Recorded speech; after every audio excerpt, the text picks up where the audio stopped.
Hey man, if you're watching this, you're probably feeling purposeless and weak, like you're wading in a pit of piss. That's because you've lost track of the 4 F-bombs. Fuck! Fuck! Fuck! Fuck! Fuck! Fuck! Fuck! Oh!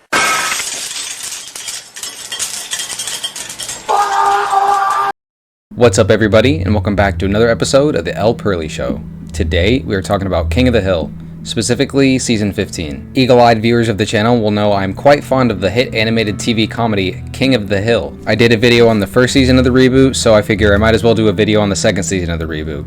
I thought it was pretty good. Thank you for watching.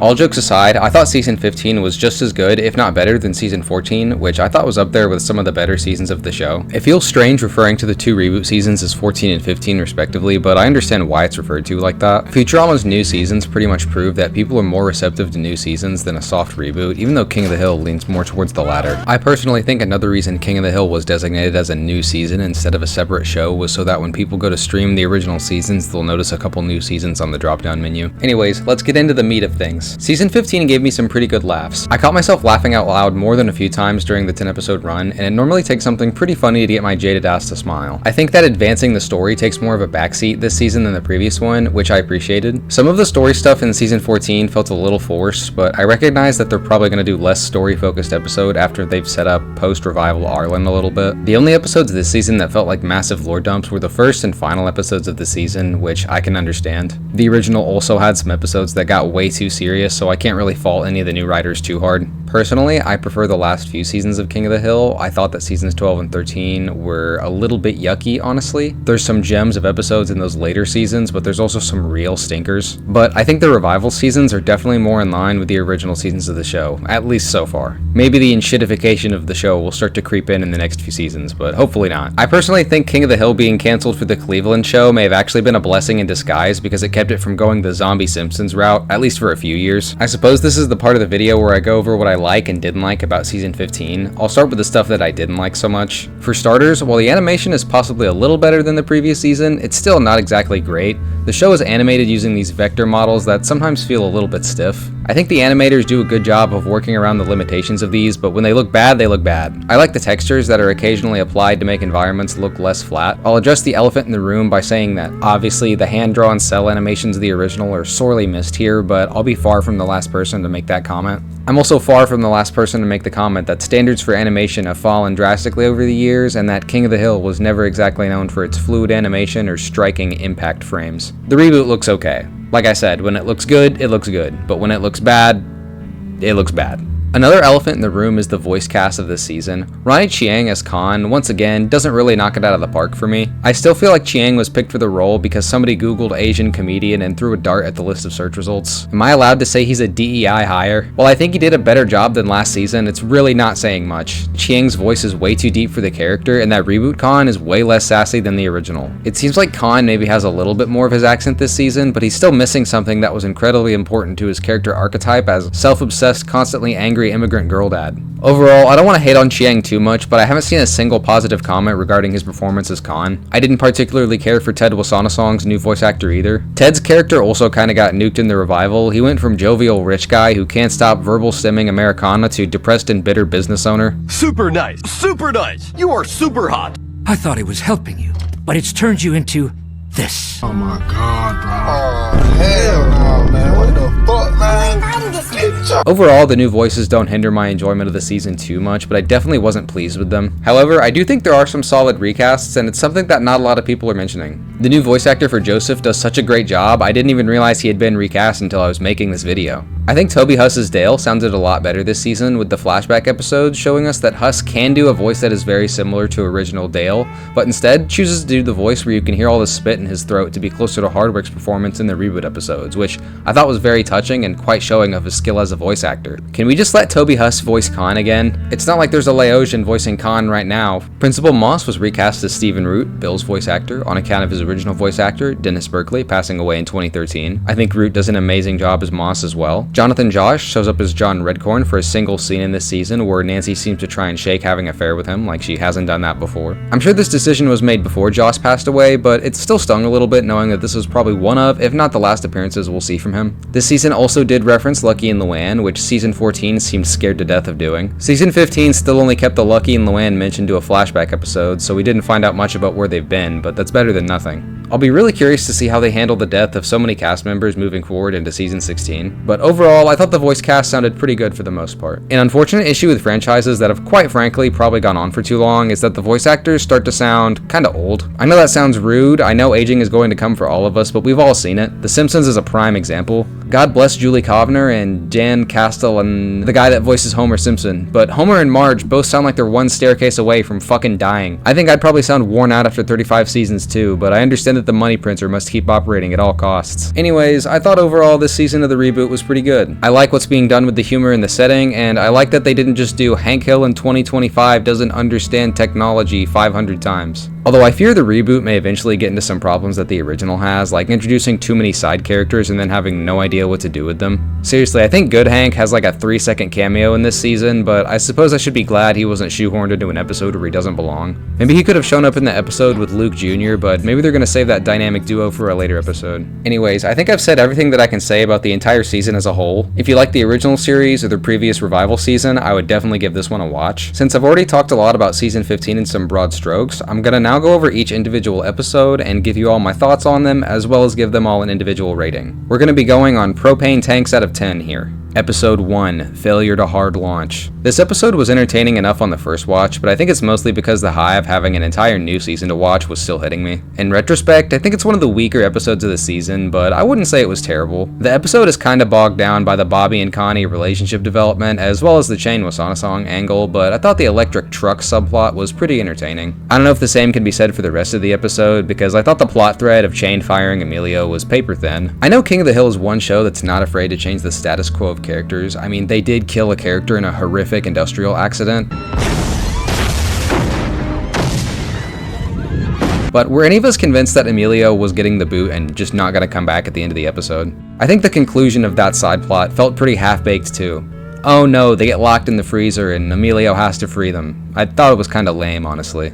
I give this episode 7 out of 10 propane tanks. I guess it could go lower or higher depending on how you feel about Bobby and Connie's relationship. I'm a bit of a Connie hater, so there you go. Episode 2, Care of the Dog. I definitely enjoyed episode 2 more than episode 1. I thought the entire episode was pretty solid and enjoyable, minus that one scene we're not gonna mention.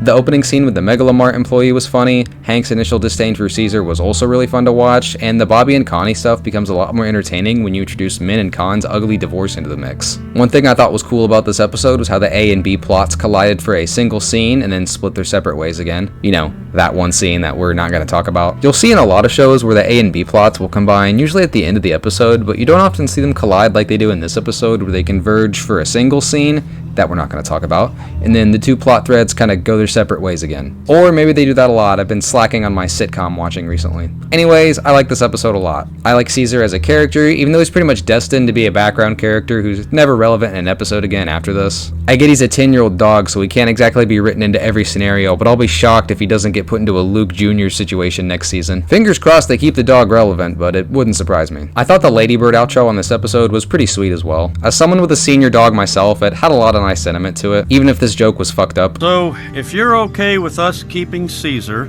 don't come back to life. Well, it's settled. One downside of this episode is that you're going to spend a good amount of the runtime with Ronnie Chieng's Kahn, but I've already aired my opinion on his performance earlier, so I'll stray away from talking about it too much here. It doesn't ruin the episode by any means, but damn, I do wish my Kahn was a little sassier than this. Kahn is supposed to be manic depressive, but this new Kahn has no energy. He's just depressive. Anyways, I think I would give this episode 8 propane tanks out of 10. Episode 3.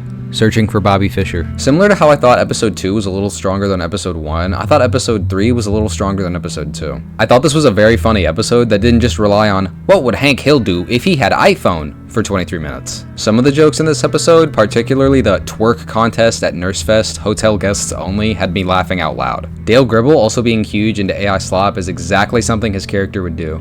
I'm sure there are people out there that are upset about this, but let's be real. If you really know Dale's character, you know that he would love AI slop. This episode felt very accurate with its depiction of AI, including the awkward, stilted delivery of the scam robocalls. I think the show's writers are pretty good about referencing stuff that's modern, but doesn't feel dated by the time the episode releases. One thing I didn't like about this episode was how much of an asshole Hank is at the beginning of the episode for no particular reason. Maybe Hank is also going through menopause. I mean, yeah, Bobby is admittedly wholly unprepared for the trip to Mexico, which kinda doesn't make sense that he would be, given that he lived so close to the border for his entire life, but the kid still runs his own wildly successful business. Give him some credit. I think Hank's level of assholishness heavily depends on whoever's writing him, and the credited writer for this episode has a couple other reboot episodes that aren't so bad, so I'm willing to give them some slack here. Mostly because the Hank and Dale stuff was really entertaining and also very true to Hank's character. It reminded me of the dynamic that Hank and Dale have in Hank's Dirty Laundry, or more informally known as the episode where Hank gets accused of stealing those porno tapes. This episode had a very similar dynamic to that one where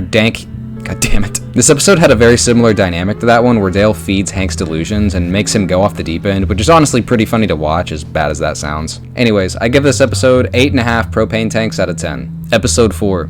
Hank Encounters of the Nerd Kind. Unfortunately, I think the upward trend of episodes hits a little bit of a snag here. I don't think this episode is bad or anything, it's just not as strong in my opinion. Starting with the title, seriously, what the fuck is that? Seriously, Hank Encounters of the Nerd Kind? I get it, like Close Encounters of the Third Kind, but that doesn't sound similar at all. The names of the previous 2 episodes are honestly really clever, so I get they probably just ran out of steam, but it just doesn't make any sense. They could have just left it at Close Encounters of the Nerd Kind, but maybe because that name has already been done a couple times already, they just decided to throw Hank in there for search engine optimization? I have no idea. Anyways, I don't think this episode is bad, just a slight step down from the previous one. I think anytime an adult animated comedy tries to cover sci-fi or anime conventions, they always do it with this smarmy, morally superior tone, like they don't have massive overlaps in audiences. The way they portray the nerd collective hive mind is kinda old person coded. It is kinda sweet that they come together to embrace Hank at the end though. I guess the stuff with gamer culture could have been a lot more scathing, so I appreciate the restraint they showed in giving the villain of the episode a wife and kids. Like yeah, this guy canonically has sex. A show 10 years ago would have had this guy get kicked in the balls, piss his pants, and go back home to his mommy's basement. I think we've come a long way. Also, the speech towards the end of the episode where Bill talks about how conventions aren't that far off from sports felt like an olive branch from the writers. Maybe corporate pushed for some cheesy episode like this, and they just had to serve up some slop for Hulu suits. As far as the other half of the episode goes, the Peggy and Min stuff is okay, I guess. Peggy Hill episodes are fun to watch in the same way that a car crash compilation on YouTube is fun to watch. Min is a good enough foil for Peggy's personality to carry the B-plot along at least somewhat. I sort of liked Min's character in the original, where she was a bit less overtly evil and rude to everyone around her. I don't know, I mean, realistically, some people's personality flaws get worse as they age, so if I had to argue with Kahn for 20 years, I would probably be like that too. Anyways, I give this episode 7.5 propane tanks out of 10. Episode 5, The Best Little Marriage in Texas. I thought this episode was pretty good. I do think I'm having less and less to say about these episodes as they go on. It was cool to see Reverend Stroop again for a little bit in this episode, even if it was just to set up the mandatory Hank Hill humiliation ritual. The King of the Grill subplot was surprisingly entertaining for me, and same with the marriage counselor camp stuff. I don't want to spoil too many jokes in this episode, but there were quite a few that had me laughing out loud. I mentioned earlier that I think it's sad that this is John Redcorn's potential last appearance, but I can kind of understand why they would do away with such a long-standing plot element. It is genuinely so hard to like Nancy when the show parades her around as this adulterer who constantly takes advantage of her loving husband's innocence. Or maybe naivete is the better word. This man is anything but innocent. Aren't you the receptionist? When Judy eats lunch, but that's not important. What is important is that you've got 30 seconds to tell me why you should keep your job. Well, Yeah, that's not going to fly. Sorry, Halverstrom, you're fired.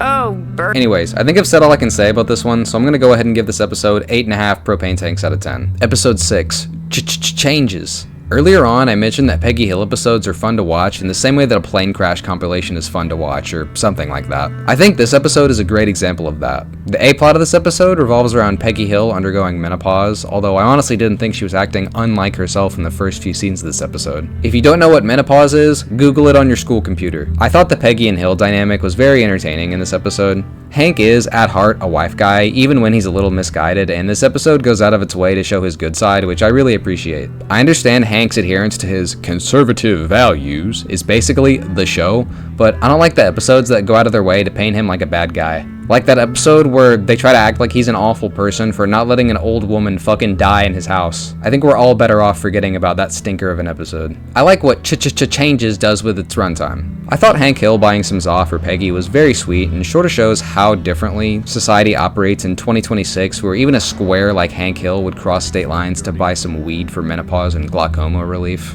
The outro shot of the gal smoking in the alley also warmed my heart and was probably one reason why I like this episode so much. Aww. My only complaint is that it feels a little wrong to portray Peggy in a sexual way. The show notes for the original explicitly state they should avoid drawing Peggy Hill sexually. Peggy Hill is canonically L Goons. At the end of the day though, she's wearing like granny panties, and it's obviously meant to be more empowering than gratuitous, so I'm not super hung up about it. I like that Caesar shows up around the house a lot in this episode too. The B plot for this episode was also really funny. It kind of felt like they were really gay baiting Bill and Kahn for a second there, and I think that's fucking hilarious. The reveal that he's treating him like a dog might be even funnier. I'm happy that Dale's hunch about Kahn ended up being not true, because damn, I know Kahn is pretty overtly a bad person, but would he really sell Bill's house from underneath him? The Kahn of 20 years ago maybe, but I appreciate that they didn't throw his character under the bus for a gag. Anyways, really good episode, might be my favorite out of this season. I give it 9 propane tanks out of 10. Episode 7. Hank ruffles some feathers. This is one of those episodes that you can tell is going to be pretty entertaining just from the blurb the streaming services give you. Hank and Peggy push Boomhauer to bond with his girlfriend's son, Luke Jr., through raising chickens. Sounds pretty fun. The new children characters usually show us sides of already existing characters that we haven't seen before, so I was pretty excited to watch this one, and I think it delivered pretty well.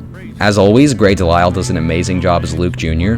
Grey Delisle is a fucking trooper, dude. I haven't seen as many people mention her among the woman voice acting greats lately, and I think that's really a shame. Barring her iconic roles like Vicky, Daphne, and Azula, she voices like every other character in Invincible and also Sandra from Robotachain. She's got some real chops. Her Luke Jr. voice sounds nothing like the voice she usually puts on, and I think it's a real treat to listen to. Luke Jr. is a nice stand-in for all the iPad kids who may or may not even see the episode since they're iPad kids and probably busy watching some horrific car accident on Instagram Reels. To get back to talking about the episode though, I think it's all around a pretty solid episode. The B-plot with Bobby, Connie, and the Avatar suit is passable. I kind of really don't like Connie in this episode, but it's whatever. I don't think she ruins the episode, I just think Bobby can do better. Anyways, there's some real funny jokes in this episode. The bit about the radical gender ideology chicken almost made me spit out my drink. I think it's much harder to do politically neutral jokes like that in 2026 than it was when the show originally aired, but they still manage to get away with it sometimes, which I have to give them props for. I already mentioned Principal Moss's recast earlier, so I won't dwell too much on it here. I think Stephen Root does a great job. That's all I really have to say, because I don't want to just repeat every joke from this episode verbatim. I give this one somewhere between 8.5 and 9 propane tanks out of 10, depending on how much you can tolerate Connie being a cunt and Bobby having to apologize for standing up for himself. Episode 8, No Cuddle Offense. Oh boy, it's another Peggy Hill episode, but this one actually acknowledges the fact that she's sort of a horrible person. Maybe horrible is a bit much, but let's not pretend the woman wasn't legitimately incapable of self-reflection prior to this episode. Watching Peggy screw everything up for Bobby by talking to that food critic had me wanting to claw my fucking skin off. It was very entertaining, but yeah, it made me want to claw my skin off. The episode would just straight up not happen if Peggy Hill just listened to Bobby and shut the fuck up for once in her life. Also, I won't lie, I thought the twist was going to be that the food critic was actually Dooley, since we haven't seen him in the reboot yet.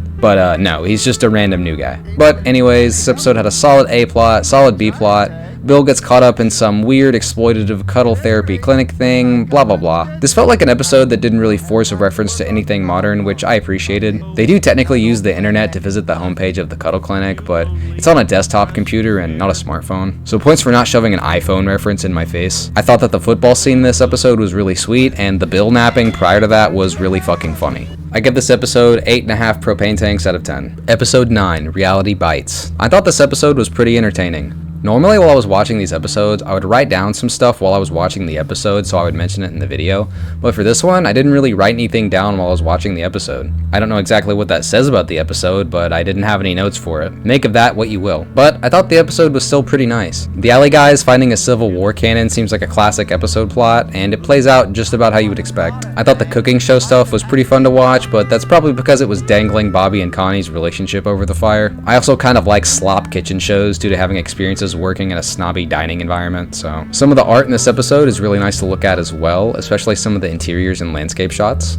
Overall, pretty good episode. I didn't really care to watch Bobby and Connie argue for the entirety of it, but they made it work pretty well. One thing I'm noticing about this review is that I'm mentioning that Bobby and Connie arguing is pretty much consistently the low point of the episode. Showrunners, if you're listening, take notes. I give this episode 8 cringe declaration of romance scenes out of 10. Episode 10. Propane Recall. Episode 10 is probably the heaviest episode in the season in terms of consequences and subject matter. A good portion of this episode takes place as a flashback to the timeline of the original series, explaining why Hank left Strickland Propane to go work in Saudi Arabia at the Aramco base. The flashback scenes are well done, with there being some effort to make the show look just a little bit more like the original run. There's some sort of yellow filter applied to the scenes to make it look a little more similar to cell animation. I mentioned earlier as well that Toby Huss does a very similar voice to Dale's original voice for these scenes, which is also nice. It was cool to see characters like Jojack, Enrique, and Budasak again. And minor tangent, I think it's funny that instead of getting Chris Rock for every subsequent appearance for Budasak, they just cast Phil Lamar instead.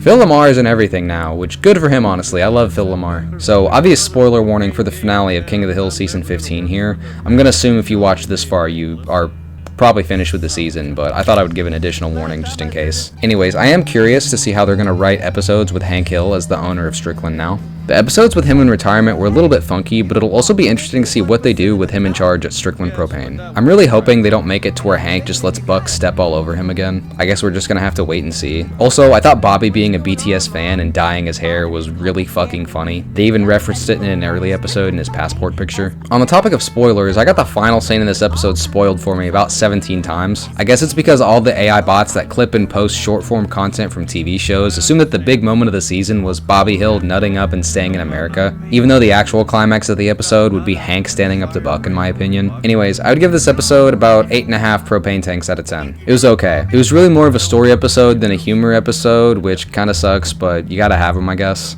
I don't think it would be as big a deal if it wasn't for the Netflixification of TV shows where it's a rarity to have a season longer than 10 episodes now. I mean shit, the 2 reboot seasons are shorter than season 1, which is already the smallest season of the show, but I get it. Everything is infinite money now, and Disney, the biggest entertainment company in the world, can only afford to bankroll 10 episodes a season for a show that was on the air longer than most kick streamers have been alive. But anyways, I would give this episode 8 Korean sweatshops out of 10. I'm definitely looking forward to what season 16 will entail, and I'm wondering if we'll ever get an answer to the Lucky and Luanne question. Alright, that about covers it for today's video. I didn't really expect the runtime of this one to get so long, but I did want to go over every single episode individually. So, if you enjoyed the video, I am going to shamelessly ask you to like the video and subscribe, and all those other similar things. Thank you for watching. Check me out on other platforms. Keep those lungs healthy, and see you next time.